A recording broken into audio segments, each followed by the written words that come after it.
Bueno, muy bienvenidos al primer panel de este CEO Summit de Forbes. Arrancamos con, bueno, ya estuvieron todos ellos presentados. Muchísimas gracias por compartir esta charla conmigo. Tenemos a un convocado por Zoom. Gracias también, Martín, por participar. Y bueno, y el tema que nos convoca, con el que vamos a disparar, es, bueno, lamentablemente, lo que estamos todos viviendo, la segunda ola. Y tenemos todos una impresión que en realidad la segunda ola nos agarró de improviso al gobierno, por lo menos se notó que lo agarró un poco de improviso con planes que no se le terminaron de cumplir. Bueno, ya todos sabemos en realidad qué es lo que estamos pasando. Mi pregunta es, ¿cómo agarró, cómo sorprendió o no sorprendió la segunda ola al sector privado? ¿Y qué reflejos y qué herramientas y qué planificación tenían? No sé, Tomás, si querés arrancar. Sí, claro. Claramente es una situación desafiante, pero felizmente aprendió mucho del año pasado y muchos de los herramientas del 2020 podemos usar también en este desafío. Por ejemplo, nuestro protocolo de higiene y salud es muy, muy importante. Desarrollado con el gobierno, con los representantes de los trabajadores para continuar la producción. Sí. Claramente tenemos un asuntismo, pero no muy alto al lugar de esta situación, tampoco con los proveedores. Claro, porque a diferencia de lo que ocurría el año pasado, donde toda la actividad productiva estaba muy pendiente más de las regulaciones que tomaba el gobierno, sí. Si abría, si cerraba, si te permitía abrir, cómo permitía abrir a la cadena, cuando en realidad por ahí los contagios no eran tan altos. A vos lo que te impactó este año fue que de golpe se te empezaba a enfermar la gente. Sí, más allá de que el gobierno te permitiera ir a trabajar. Sí, es una situación global, porque en nuestro sector el sector es un sector totalmente global.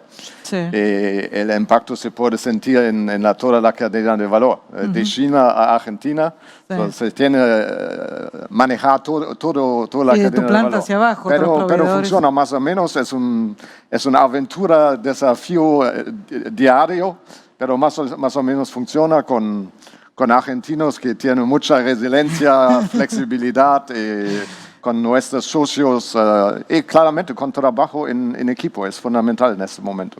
Flexibilidad creo que sí, que tenemos muchísimo, y me imagino que en tu industria, la del seguro, se debe haber vivido claramente eso. Absolutamente. Bueno, y agregarle a tu pregunta que esta segunda ola afectó también a un rango de edad un poco más joven que el de la primera ola. Y eso lo que hizo que también muchos empleados de la organización terminaron siendo afectados que en la primera ola no fueron afectados. Con lo cual, yo creo que la flexibilidad y la confianza en este contexto inesperado es básico en el vínculo con el cliente primero y después obviamente con el empleado. Claro, porque la segunda ola uno asume que es igual que lo que pasó en la primera, pero no, pasan cosas distintas en definitiva porque tiene características distintas la segunda ola y además porque es lo que no mejora siempre empeora. Y en el caso, lo contábamos fuera de cámara, por decirlo de alguna manera, contabas el caso en realidad del modelo de negocios de Pharmacity, cómo se ve impactado cuando el eje, el corazón por ahí del modelo de negocios es la circulación, que es lo que en este momento se quiere evitar a toda costa. Exactamente, sí. Ciertamente esto, en términos de primera y segunda ola, a diferencia del nivel de contagios, que podemos decir que se vio con mucho más virulencia en esta segunda ola, que lo que fue esa pendiente más tranquila que iba creciendo, pero que nunca llegaba del año pasado. A diferencia de eso, el público empezó a aprender a convivir con el virus y de alguna forma ese nivel de aislamiento tan extremo que vivimos en abril, mayo, junio del año pasado, hasta que pasó el invierno y la cosa se flexibilizó un poco, no se visualizó con tanta magnitud en este panorama tanto más preocupante de un punto de vista de la circulación. Yo creo que podemos decir que en una primera ola no teníamos la magnitud de los casos, pero no teníamos el conocimiento, el aprendizaje, había mucha más incertidumbre. Y en esta segunda ola, más allá del cansancio que todos tenemos físico y emocional por lo que estamos viviendo, tal vez estamos viendo con expectativa favorable el avance de un plan de vacunación y eventualmente una salida, ¿no? Cosa que en abril, mayo ni siquiera teníamos una vacuna probada en el mundo que nos diera certeza de que esto en algún momento iba a ir aflojando. Yo creo que se dan un poco las dos cosas, el cansancio y el... Bueno, ese es un gran punto, el que sacás, el de la vacuna, porque me imagino que, otra vez, ¿no? Así como desde el gobierno había una planificación determinada, por ahí un poco voluntarista, pero pensando precisamente en la vacuna, ¿cómo impacta en la planificación del negocio el hecho de contar más, contar menos, o incluso con la posibilidad de tener vacunas o no? Hay muchísimas multinacionales, incluso colegas acá, no sé si es también tu caso, que tratan por ahí de traer vacunas, pero bueno, es muy complejo acá en la Argentina. ¿Cómo incide esa variable hoy en el negocio? Perdón. Contestame y después lo sumamos a Claramente Martín. es importante en todo el mundo, no solamente en Argentina, para el negocio. Pero en nuestro caso, claramente siguen las reglas del gobierno. Tenemos 300 personas del grupo de riesgo que no pueden trabajar. El resto de nuestros 5.000 empleados pueden trabajar con este protocolo. Por esto, como trabajo esencial, podemos manejar. Estamos en el proceso de observar el progreso, como mi colega dijo. Es la situación actual, ¿no?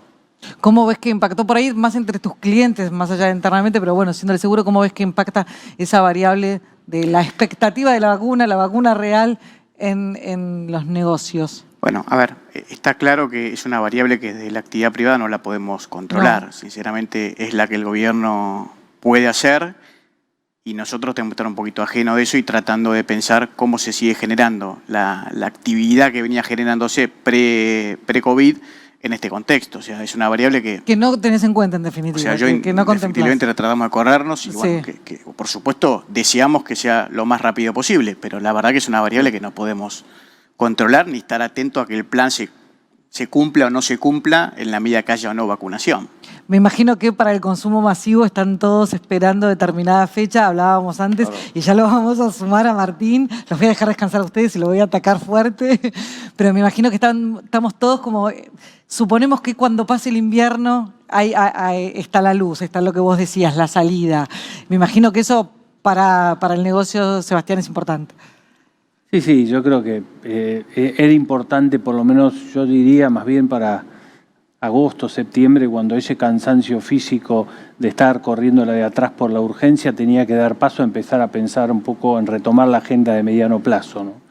Y yo creo que esto un poco es lo que genera esa fuerza interna y ese compromiso y ese entusiasmo que tenemos que recrear en los equipos que están cansados, hiper comprometidos. Nosotros tenemos un plantel muy grande, son más de 6.500 empleados, 600 farmacéuticos que tienen que estar día a día en el frente de batalla, dando un servicio esencial y es fundamental, digamos, contar con la salud. Por eso vos hablabas de vacunas y es importante que eso avance rápido para tener a nuestros colaboradores lo más protegidos posibles en este contexto. Hemos aprendido un montón en la activación de protocolos, después de los primeros protocolos nos damos cuenta que cumpliendo los protocolos el lugar del trabajo presencial es seguro. Generalmente los contagios vienen más de afuera que de adentro y eso es muy positivo, tener esa tranquilidad de que cumpliendo los protocolos la gente podía preservar su salud.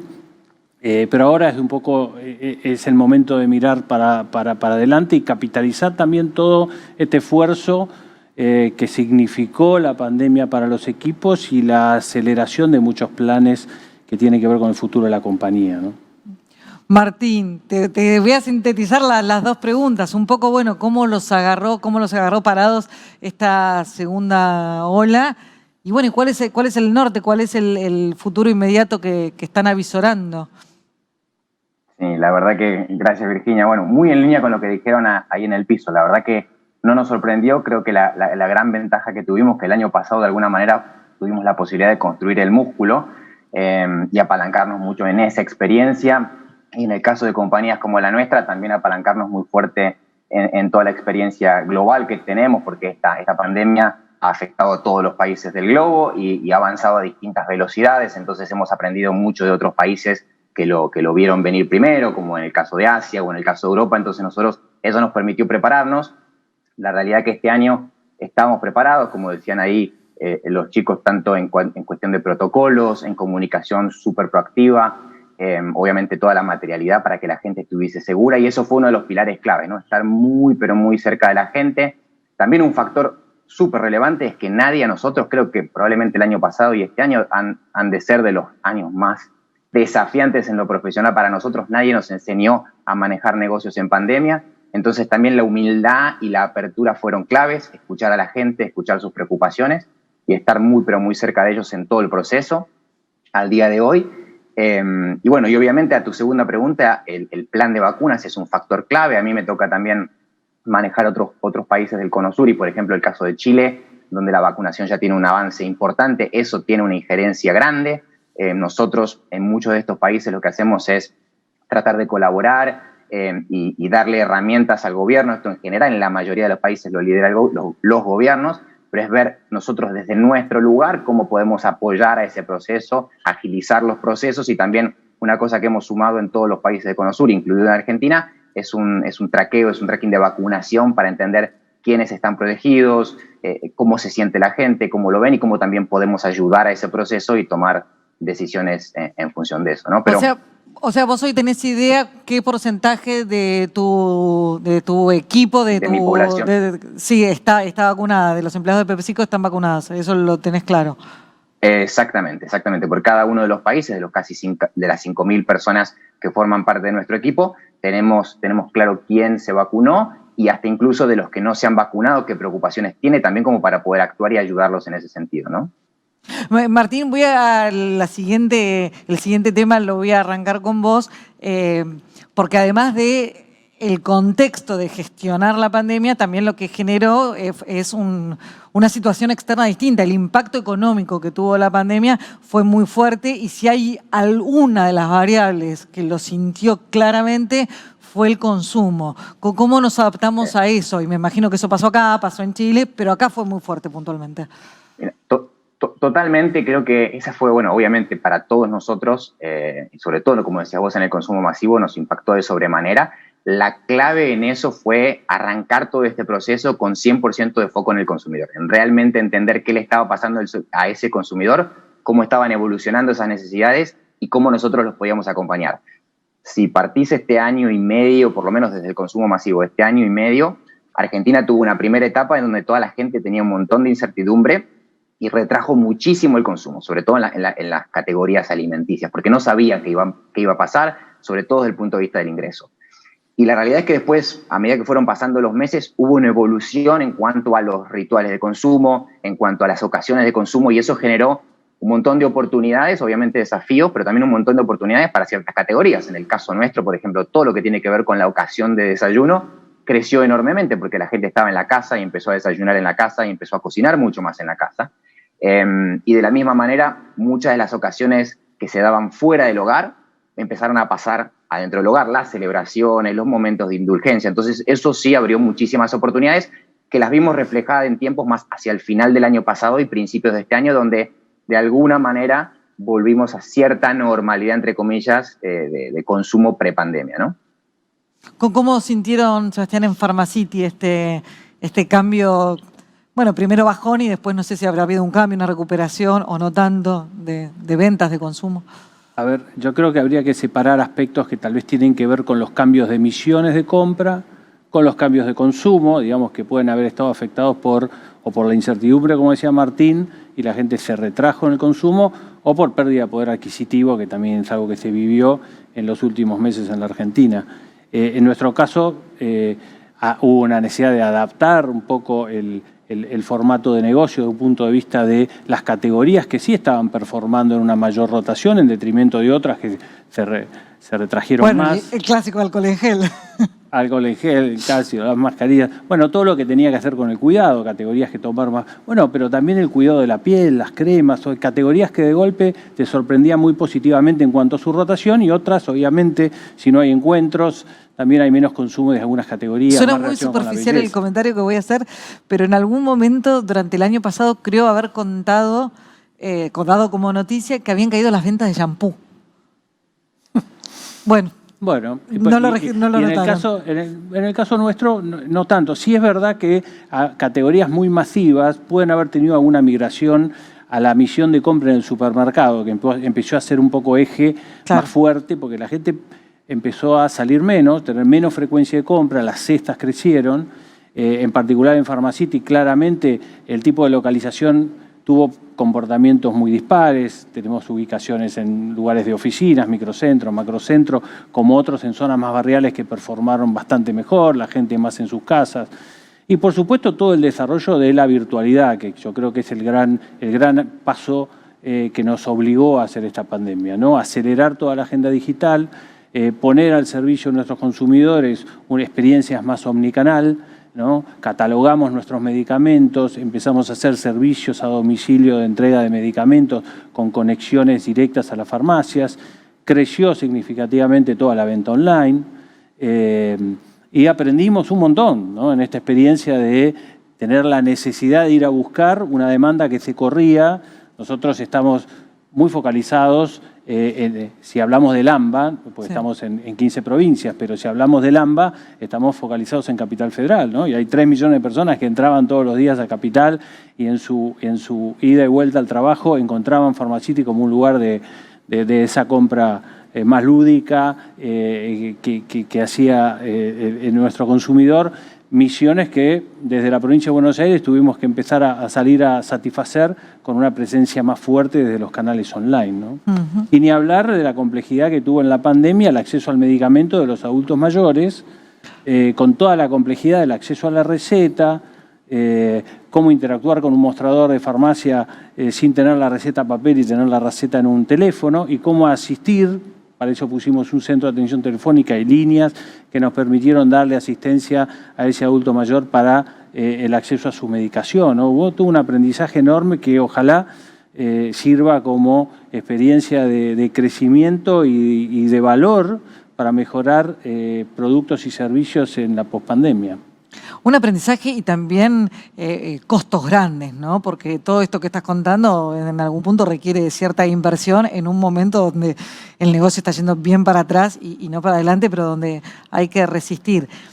¿Cómo se vio desde el ámbito del seguro todo el cambio económico y en algún punto el cambio de hábito también, ¿no? Vos contabas algo bastante entretenido, no sé si lo querés repetir. Sí, yo creo que en esta pandemia, por supuesto que la gente esté más en su hogar, hizo que algunas variables crezcan más que otras. Ejemplo, el tema de los siniestros en hogar, los problemas que surgen en los hogares con los televisores, con las computadoras, bueno, los teléfonos. Ha crecido muy considerablemente la siniestralidad ahí. También hubo partes muy buenas, se han lanzado muchas compañías. Nosotros lanzamos un seguro de bicicleta, monopatín el año pasado, donde hubo realmente una demanda muy importante ese tipo de productos. El auto no te lo asegura nadie, pero la bicicleta... Bueno, uno tiene que ir adaptándose a... no, pero bueno, la verdad que son temas muy positivos. Empezó a crecer el negocio de seguros de vida, seguros de salud, donde mucha gente capaz no le daba tanta importancia y en una crisis como la que se vive, donde la salud y la vida pasa a ser un eje muy importante, la gente el joven empieza a preocuparse por un seguro de vida, cosa que pasa en el mundo en general, economías desarrolladas, pero en Argentina eso habitualmente no ocurría. Y me quedé con una anécdota muy importante de lo que dijiste, que hoy el tema de las recetas por WhatsApp. La verdad que digo, esto es algo que seguramente va a quedarse y me parece muy práctico de que la pandemia te llega a que vos por un WhatsApp puedas mandar una receta, te la reserves y en 10 segundos tengas... Yo creo que hay muchas cosas así que van a quedarse. O el turno en un banco, hoy tenés que sacar un turno, me parece que ordena. ¿Qué es lo que crees en tu industria que cambió y se va a quedar definitivamente así? Bueno, yo creo que mucho de la transacción digital, mucho de la conectividad con el cliente por WhatsApp. Hasta ahora nosotros no teníamos esa herramienta, la tuvimos que desarrollar en forma inmediata. Todo el tema de bot, todo el tema de la comunicación virtual con el cliente a través de inteligencia artificial. Yo creo que todo eso va a quedarse. Por supuesto que hay determinado tipo de contacto con el cliente que se necesita indefectiblemente hablar con una persona y eso lo vamos a seguir manteniendo. Hay riesgos que en una vida hay que tener un contacto humano, en un riesgo de poco valor, capaz que se puede hacer de forma mucho más automatizada, más eficiente y obviamente el cliente va a estar mucho más contento.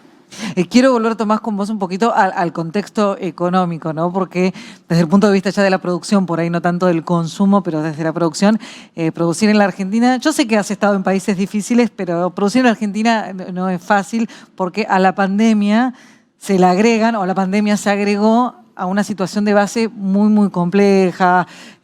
Hablábamos de la falta de dólares, las regulaciones difíciles.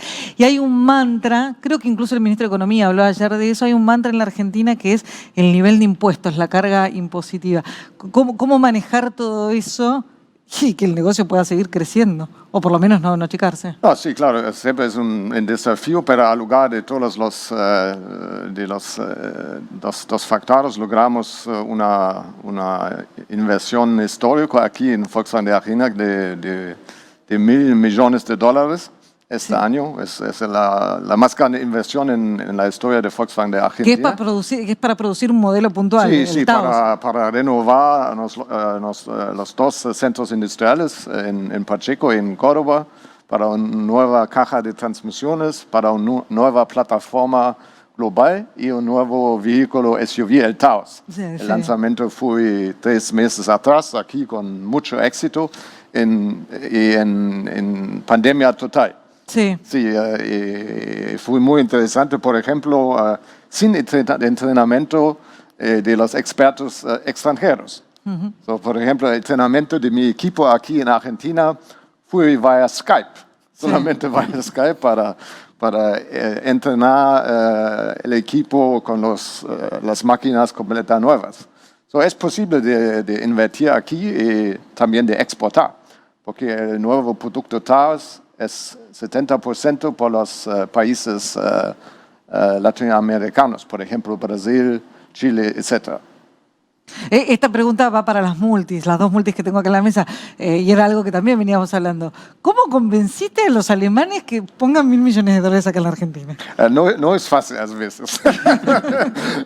Es claramente una discusión que no es fácil, pero finalmente se necesita tener buenos argumentos, números y claramente la calidad. Por ejemplo, hoy día, en esta mañana, tuvimos la última reunión con nuestro miembro de bordo de la producción para aprobar la producción aquí en Argentina. Y, por ejemplo, el nivel de calidad es uno de los más altos niveles del mundo. ¿Que arranca la semana que viene? No, es posible con suceso. Esos son los más buenos argumentos en Alemania. Y vamos a continuar con inversiones aquí en Argentina.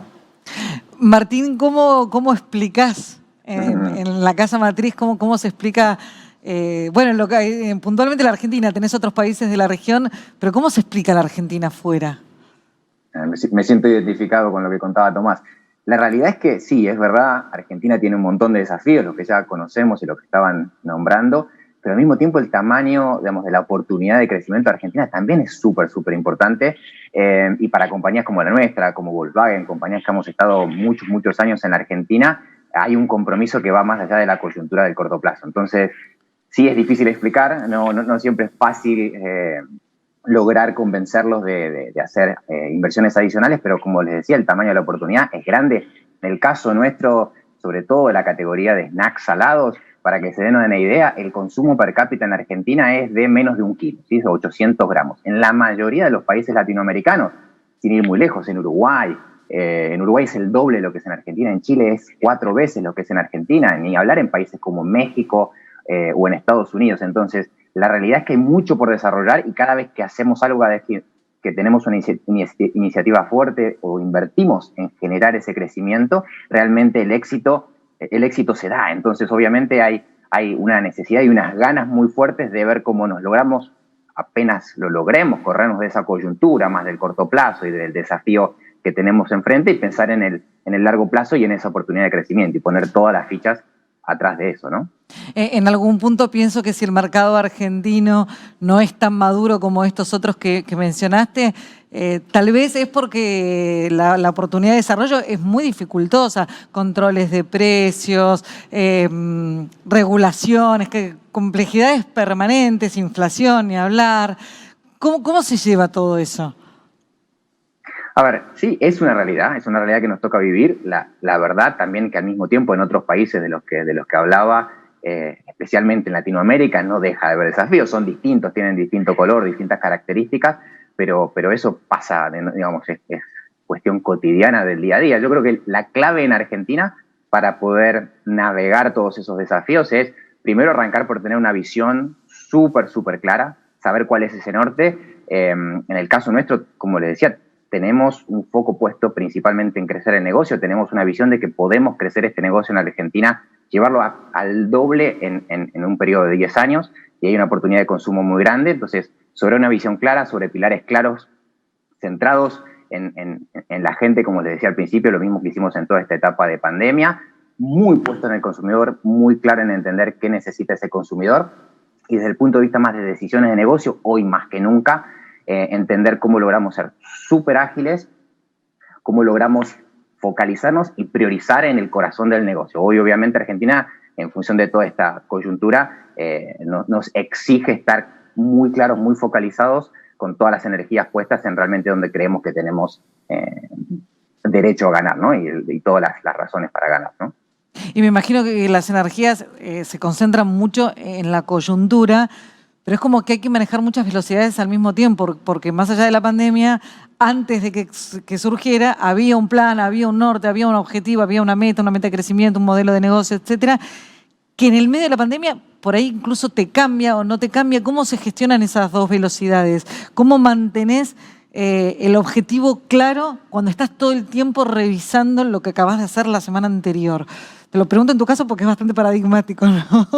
Por ahí tu plan de expansión en sucursales físicas, por ahí ya no es tal, o sí, no lo sé, lo sabés vos.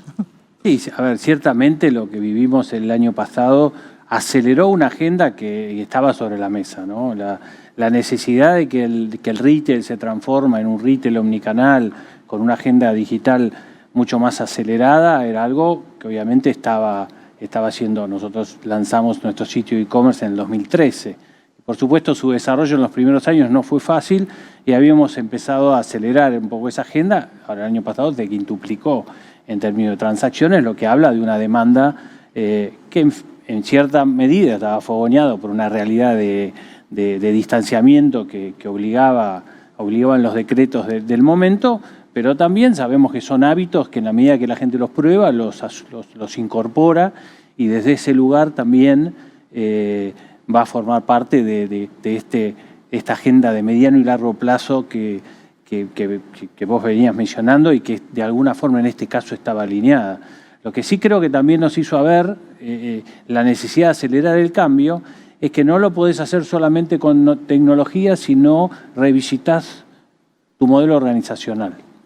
Y creo que el armado de modelos de gestión de la urgencia que tuvimos que lanzar de forma más acelerada en marzo del año pasado nos dio mucho aprendizaje de cómo podemos encontrar modelos más ágiles, modelos más horizontales y empoderados que ayude a que esa agenda, que empieza a ser más compleja, para todas las un ejemplo compañías. concreto de cómo transformaste la organización, uno chiquito por ahí, un ejemplo chiquito de... Para hacerlo simple es salir del modelo tradicional de organización horaria funcional, sí, a encontrar modelos organizacionales que se orienten en la creación de valor al cliente.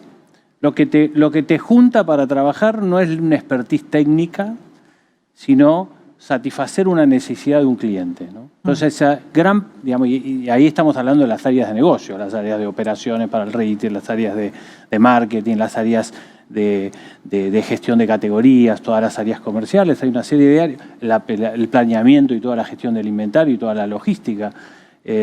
Todas esas áreas, digamos, de alguna forma se encuentran con un objetivo que ya no tiene que ver con solamente la eficiencia en un indicador de la gestión de un área, ¿no? Sino que es agregarle valor al cliente, ¿no? Y lo otro es empoderar, es decir, bueno, bajar el nivel de toma de decisión, dar agilidad, porque los niveles de velocidad que hoy te exige el mercado no son compatibles con modelos organizacionales donde las decisiones se toman al máximo nivel. Pre-pandemia, diríamos. Por lo menos para los negocios con la dinámica que tiene, los ciclos de planificación tal vez de una automotriz pueden ser diferentes, pero para el comercio minorista esa necesidad y ese cambio que se está acelerando, las nuevas generaciones vienen con otro modo, ¿no? Si en la medida que no nos ayornamos a esa nueva realidad y lo hacemos con velocidad, claramente te quedas fuera del mercado, ¿no? Y creo que eso es un enorme aprendizaje, y digo, para conectar con el vaso medio lleno de esa pandemia, ¿no? Que es importante para darle sentido a todo lo que estamos viviendo.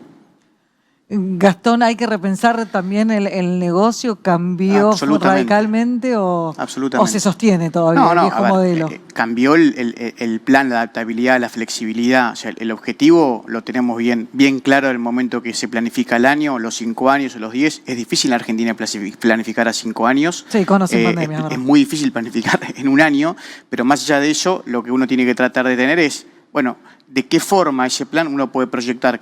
Ejemplos, ¿no? La inflación iba a ser de un valor determinado, parece que no va a ser tan, y bueno, eso significa qué haces con el precio de la póliza, tenés que incrementar, cuánto vas a incrementar, qué pasa con las paritarias. ¿Y cuáles empiezan a ser los productos estrella, ¿no? Un producto venía creciendo tremendamente hasta marzo del año pasado, bueno, ahora no, ahora hay otro.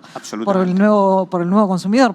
Y después entender un poco lo que se dijo recién aquí, ¿no? Digamos, finalmente acá hay un consumidor que empieza a ser distinto al consumidor tradicional, ¿no? O sea, antes teníamos consumidores que iban a las sucursales bancarias, ahora hay consumidores que no van a las sucursales bancarias ni van a ir en los próximos años. Bueno, hay que tratar de tener qué producto y en qué momento determinado de la vida del cliente se le puede ofrecer un servicio que cumpla la expectativa de ese cliente. Y eso es la flexibilidad y adaptabilidad que hay que tener constantemente, al menos en Argentina. La industria automotriz ya venía atravesando un debate de transformación con la cuestión de las energías limpias, los autos eléctricos, ya venía, pero da la impresión de que la pandemia aceleró un poquito todo ese debate, o no tan así.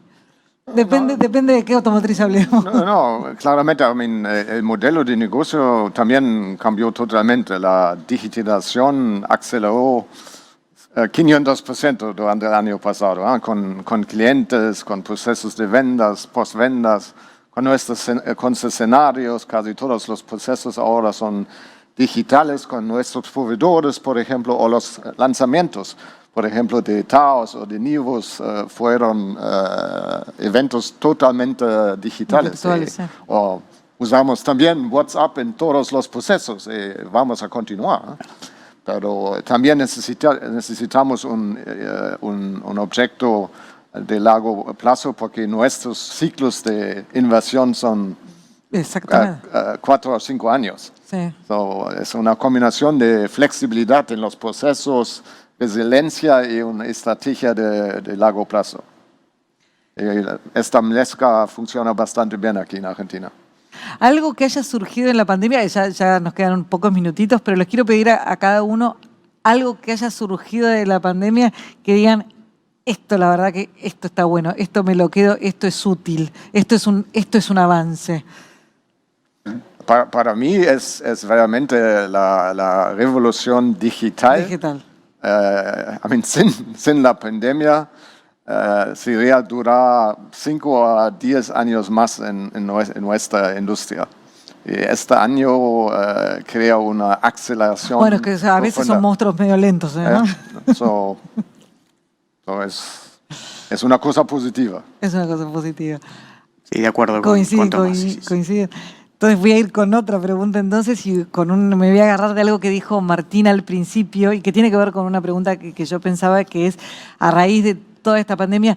Dijo Martín, no es fácil ser CEO en este contexto donde hay mucha incertidumbre, donde uno mismo no sabe exactamente, no dispone de todas las herramientas, de toda la información y tiene que convencer a alguien más de que está tomando la decisión correcta.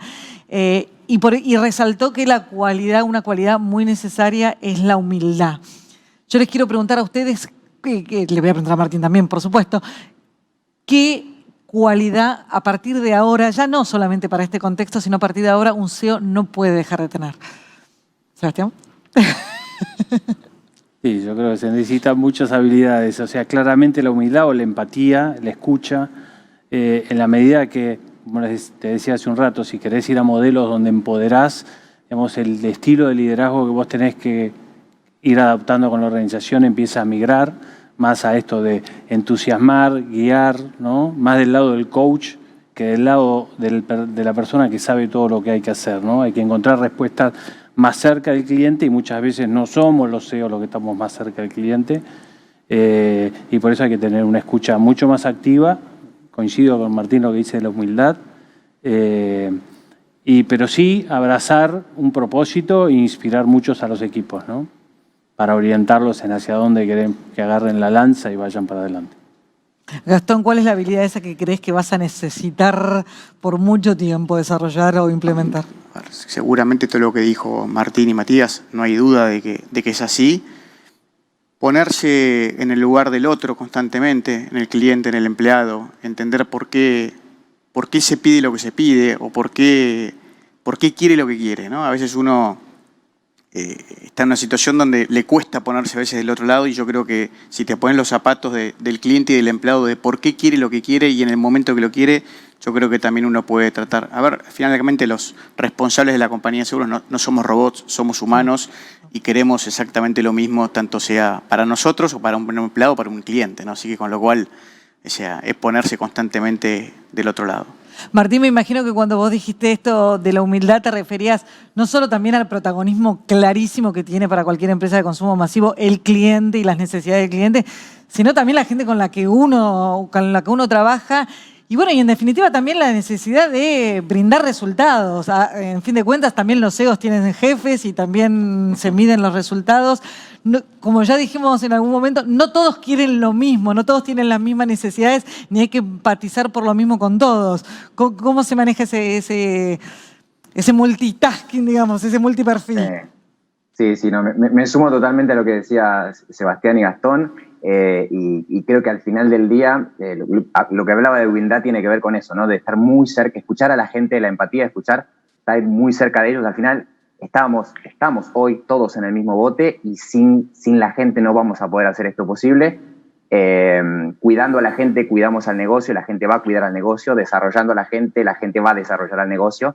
Y en conexión con eso, creo que otra particularidad, otra característica clave de nosotros como CEOs, como líderes del negocio, es bajar esa visión clara, un poco creo que también lo decía Sebastián, es inspirar al equipo y llevar a todo el equipo en la línea de ser protagonista, ¿no? De que va a haber que hay un montón de desafíos y que va a haber un montón de desafíos por venir todavía. No sabemos cómo se va a seguir desarrollando esta pandemia, con o sin vacunas. Entonces, el tener esa posición protagonista, que estamos juntos, ser transparente, decir lo que sabemos y lo que no. Y entendiendo que muchas de las decisiones las vamos a tomar juntos como equipo, me parece que nos dan esa seguridad que necesitamos de vuelta para encarar ese desafío juntos y ir para adelante, ¿no? Tomando no solamente los desafíos, sino la enorme cantidad de oportunidades que surgen, como hablaban recién ahí del tema de digitalización, que eso creo que es transversal a todas las industrias. Y la manera en que trabajamos, ¿no? Hoy las oficinas van a cambiar de rol, van a dejar de ser un lugar para ir todos los días y van a pasar a ser un lugar más de conexión, de celebración. Bueno, eso es importante que lo tomemos como una oportunidad para reinventarnos, ¿no? En el buen sentido, con la gente. ¿Ustedes van todos los días a la oficina? ¿O no? Casi cada día. También para mostrar al equipo la presencia, conexión. Es muy importante en mi opinión. Para ser, como se dice en inglés, role model. En la planta también. Sí. Andarse en la planta para las trabajadoras. Con las cofias, es muy importante. Es fundamental que te vean. Sí. ¿Ustedes también van? Híbrido. Ya dos veces por semana y el resto no. No. Nosotros en lo que es oficina central estamos haciendo full home office, salvo algunas tareas muy específicas que requieren presencia física. Sí, esto ya a nivel chumerío fue en realidad, pero me justo dejó el pie. No sé, Martín, si vos vas todo el tiempo a la oficina. Es híbrido, ¿no? Como decía ahí Tomás, en las plantas hay 100% de presencialidad. Obviamente es clave estar ahí. Y en lo que es oficinas es más home office o una mezcla de, ¿no? Está muy bien. Bueno, sea donde tengan que ir ahora, yo los voy a liberar. Se fue el tiempo, ya me están retando porque me excedí, por supuesto. Fue un enorme placer esta conversación con ustedes. Espero la hayan disfrutado y espero a los que están mirando también la hayan pasado bien.